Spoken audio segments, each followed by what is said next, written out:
అశ్లేష అర్థం కాకపోతే మళ్ళీ అడుగు, ఓకేనా? నాకు అర్థం కాలేదు, మళ్ళీ చెప్తావా? ఇంతకు చెప్తున్నప్పుడు గాడిదలు కాస్తున్నప్పుడు.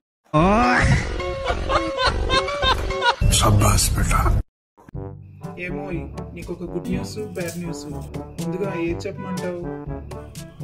బ్యాడ్ న్యూస్ ఎప్పుడు వినేది, గుడ్ న్యూస్ చెప్పండి. ఇక్కడ చెన్నై సిల్క్ లో శారీస్ మీద 50% ఆఫర్ అంట. అయితే పదండి మరి వెళ్దాం, పదండి పదండి.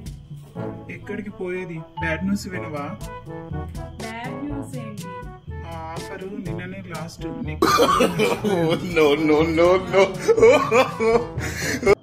ఏమో వంట అయిందా? చెయ్యలేదండి, ఒంట్లో బాగాలేదు. సరే మరి మెడికల్ షాప్కి వెళ్ళి మందులు తీసుకొని వస్తాను. వద్దండి, రెస్టారెంట్కి వెళ్ళి బిర్యానీ తీసుకురండి. ఎక్కడ తయారయ్యారా బాబు?